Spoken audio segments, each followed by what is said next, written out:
match, c'est l'occasion jamais pour l'une des deux équipes de prendre au moins 3 points. Alors, ce sont des grands rivaux, on l'a précisé, c'est depuis plus de 60 ans que ces équipes s'affrontent. Mais est-ce que l'histoire régionale peut compenser l'absence d'histoire à la Coupe d'Afrique des Nations? L'histoire, peut-être que ces deux équipes-là n'ont pas une histoire assez, on va dire, glorieuse en Coupe d'Afrique des Nations. Si ce n'est dans les années, on va dire, les années 60, 70, c'est peut-être pour l'Ouganda, l'Ouganda de l'époque. Mais il faut quand même préciser que sur le plan purement local, c'est des équipes qui ont des championnats qui sont pratiquement compétitifs. Ouais. Et la Tanzanie, pour prendre ce cas, c'est une équipe qui a quand même brillé lors du dernier CHAN. Et pourquoi est-ce que je prends le cas de la Tanzanie et du CHAN? Parce que, en fait, la Tanzanie s'appuie beaucoup sur des joueurs locaux. Ouais.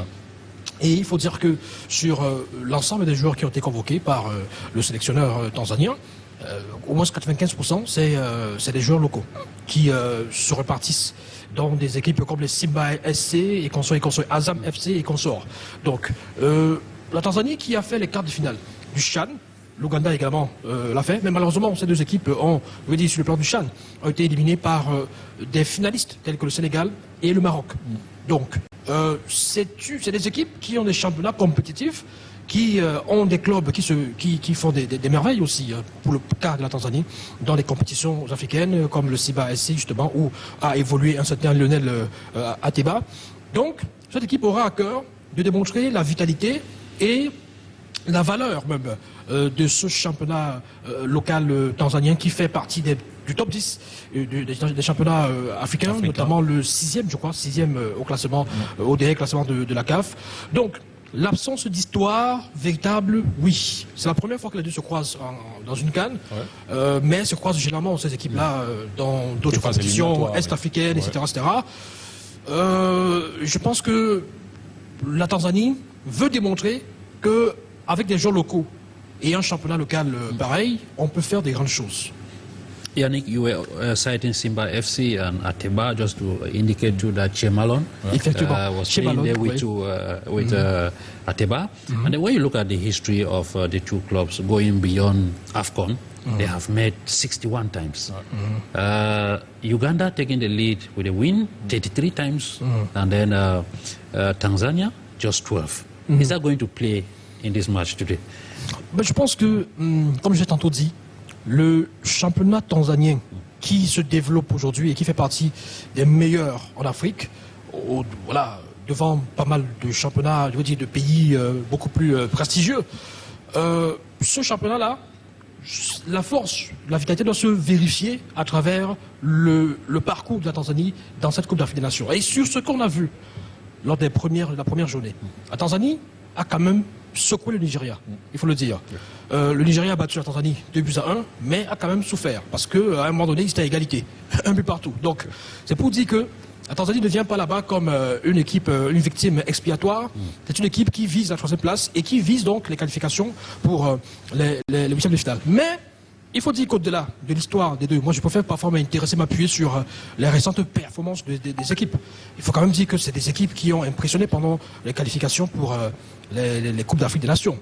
La Tanzanie, qui notamment a mis de côté la Guinée-Conakry de Serhou Guirassy.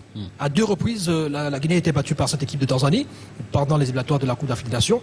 L'Ouganda qui a quand même réussi l'exploit, entre guillemets, de faire un match nul avec l'Afrique du Sud en phase de groupe, je veux dire, lors des éliminatoires de la Coupe d'Afrique des Nations, et qui a donné du fil à retordre, qui a battu le Congo-Brazzaville.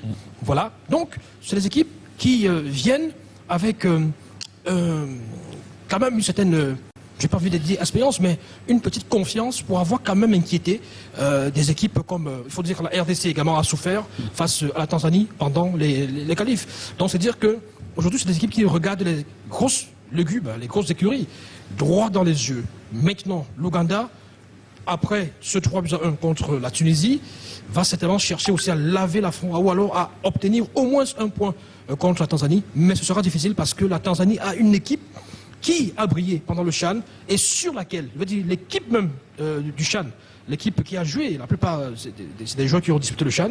Donc c'est sur ces joueurs-là que le coach s'appuie. C'est des joueurs qui jouent depuis longtemps ensemble. Et n'eût été le fait d'avoir croisé le Maroc en quart de finale du CHAN, la Tanzanie serait peut-être allée un peu plus loin. Donc, pour moi, si vous voulez savoir qui pourrait s'imposer, pour ma part, selon ma lecture, la Tanzanie a peut-être un avantage devant l'Ouganda. Alain, just to indicate that Senegal and the Democratic Republic of Congo, they are still at 1-1 tie, and the 92nd minutes of play. That should be a message to Tanzania and Uganda, because the person that was supposed to win between Senegal and DR Congo would have gone directly to 6 points. So if it ends the way it is, it should be a motivation for the two teams that are going to play later on. Bon, il faut préciser que ces équipes ne font pas partie de la même poule, forcément. Oh, oui. Yeah, sorry. La Tunisie et le Nigeria, yeah, we are talking Tanzanie about Nigeria, et Ouganda. Voilà, thank you so much. Yeah. Oui, donc ces équipes ne font pas partie de la même poule. Moi, je voulais plutôt relancer sur... vous avez parlé tout à l'heure des confrontations entre l'Ouganda et la Tanzanie. C'est 61 confrontations avec un avantage pour l'Ouganda. Est-ce que vous pensez que ces chiffres-là comptent encore aujourd'hui? Est-ce que vous pensez que les joueurs en parlent dans les vestiaires? Vous savez, Alain, les statistiques, c'est bien. C'est bien peut-être pour les plateaux télé. C'est-à-dire que pour nous qui analysons des matchs... Et sur le terrain, c'est autre chose. Non, c'est autre chose. C'est autre chose. C'est autre chose parce que c'est la vérité de la performance actuelle et des récentes performances qui comptent à ce moment-là. L'histoire ne joue pas forcément des matchs de football. C'est l'équipe qui est mieux préparée, l'équipe qui est mieux organisée, l'équipe qui a peut-être un vécu, l'équipe qui a un coach qui a une meilleure vision, l'équipe qui est plus disciplinée. Donc c'est des qualités comme ça que j'évoque, les qualités de la Tanzanie que j'ai vu pendant le CHAN et que j'ai vu lors de ce premier match contre le Nigeria. Maintenant on peut se tromper. L'Ouganda peut également me surprendre aujourd'hui parce que voilà, c'est ça également le football.